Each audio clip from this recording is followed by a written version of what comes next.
안녕하십니까? 유전공학 이야기의 김 박사입니다.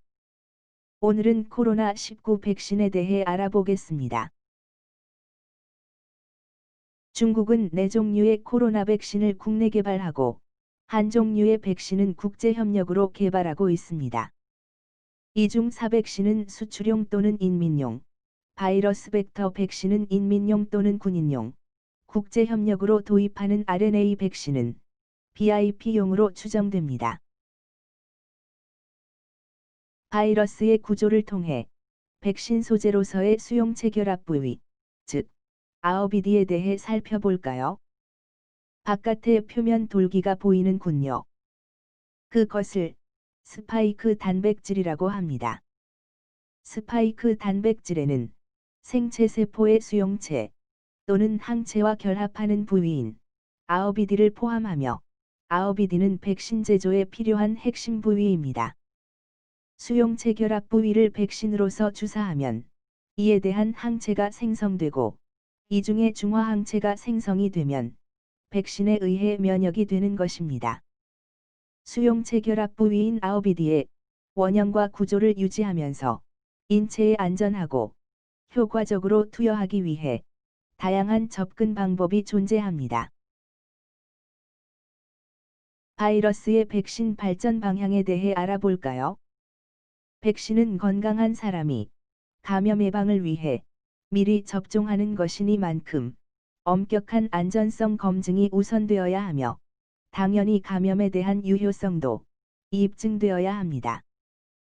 백신은 보통 10여 년 이상의 개발 기간이 필요하여 지난 100년간 26종의 백신만 개발되었습니다. 유전공학의 발달에 의한 유전자재 조합 백신의 등장으로 안전성이 증가되었으며 후천 면역 결핍, 에이즈즈 바이러스와 에볼라 바이러스에 대한 백신 개발 노력의 하나로 새로운 플랫폼인 유전자 백신이 등장하였습니다. 유전자 백신은 획기적인 개발 기간 단축과 인체 안전성 개선을 가능하게 하였습니다. 유전자 백신은 세포 내에서 우선적으로 작용하는 선천 면역 또는 자연 면역인 세포 내 면역 즉 인트러셀룰러 이뮤너티로 유효성이 재래 백신보다 우수합니다.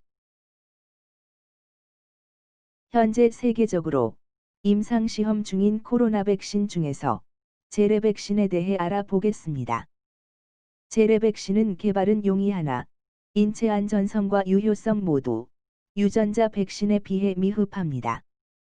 사백신은 원인 바이러스를 열 또는 화학약품으로 불활성화시킨 것으로 다음에 문제점이 있습니다.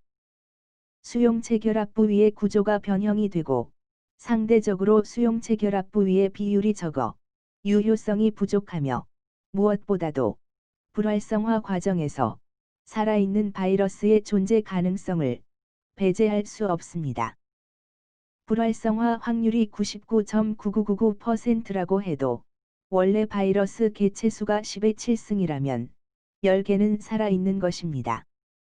이런 개체 숫자는 검출이 안 되어도 부작용을 유발할 가능성이 있습니다. 재래 백신, 특히 사백신은 주로 공산권 국가를 중심으로 개발되고 있습니다. 유전자재 조합 단백질 백신의 경우 사백신과 같은 부작용은 없으나 유효성은 유전자 백신에 비해 미흡하고 특히 2번 이상 접종해야 하며 반복 투여 시 부작용이 나타날 수 있습니다. 그럼 유전자 백신에 대해 알아볼까요?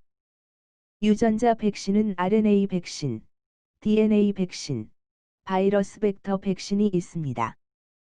RNA 백신은 이론적 및 실증적으로 우수한 백신이나 냉동 보관 및 냉동 운송 시스템이 필요합니다. 모더나 백신과 화이자 백신은 RNA 백신으로 미국에서 2.5억 도즈, 일본에서 1억 도즈 등을 선주문하고 있습니다. 주문가는 도즈당 $20로 추정합니다. DNA 백신은 반복 투여에 대한 안전성 면에서 바이러스 벡터 백신보다는 우수하리라 예상되나 과량 투여가 필요한 단점이 있습니다. 이노비오와 한국의 제넥시는 DNA 백신을 개발하고 있습니다. 바이러스 벡터 백신은 인체에서 복제가 불가능하게 만든 감기 바이러스 중 하나인 아데노바이러스의 아어비디 DNA를 삽입한 것이며, 아스트라제네카 백신은 침팬지 아데노바이러스를 벡터로 사용하여 접종 시 사람 아데노바이러스 벡터를 사용하는 것보다 반복 투여에 대한 안전성이 우수하리라 예상됩니다.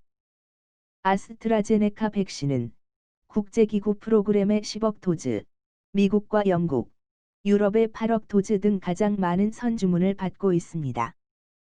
한국의 SK바이오도 백신 생산에 참여할 것으로 예상합니다. 주문가는 도즈당 $2 미만으로 추정합니다.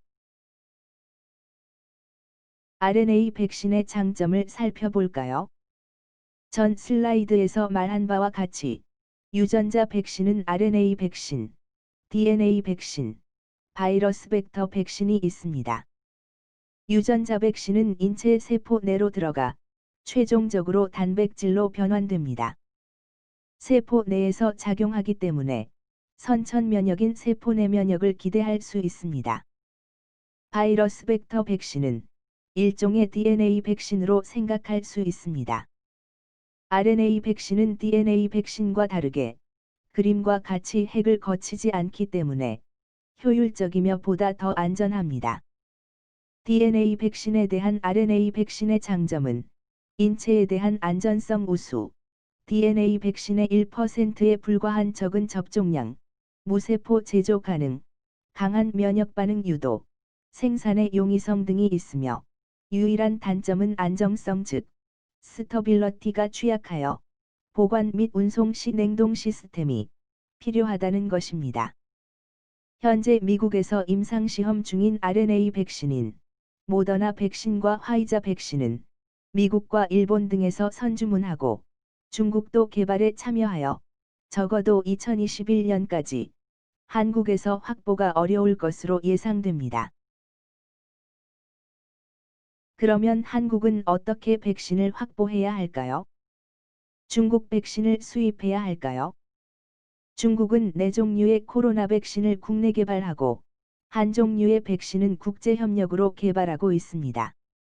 이 중 4백신은 수출용 또는 인민용, 바이러스 벡터 백신은 인민용 또는 군인용, 국제 협력으로 도입하는 RNA 백신은 VIP용으로 추정됩니다. 4백신은 앞으로 사용되어서는 안 될 것으로 생각되며, 중국의 바이러스 벡터 백신보다는 영국 아스트라제네카 백신이나 미국 존슨 앤 존슨 백신을 사용하는 것이 신뢰성 면에서 유리할 것으로 판단합니다. 그리고 개발에 시간이 소요되겠지만 국내 개발 중인 DNA 백신 사용도 검토할 필요가 있다고 생각합니다. 결론을 말씀드리겠습니다. 첫째로, 코로나 백신은 크게 재래 백신과 유전자 백신으로 구분할 수 있으며, 유전자 백신은 인체 안전성과 유효성이 재래 백신보다 우수합니다. 둘째로, 유전자 백신 중 RNA 백신은 이론적은 물론 실증적으로 가장 우수한 형태의 백신이나 선주문이 완료되었고 냉동 운송이 필요하여 우리나라의 물량 확보가 현재는 불가합니다.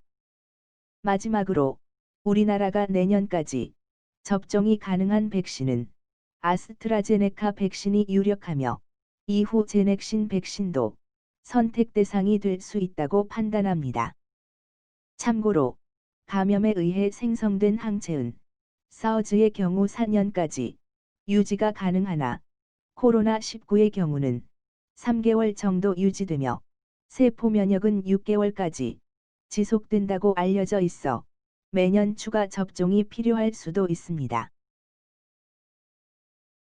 감사합니다. 다음번에는 코로나19 백신의 부작용에 대해 말씀드리겠습니다. 구독과 좋아요 부탁드립니다.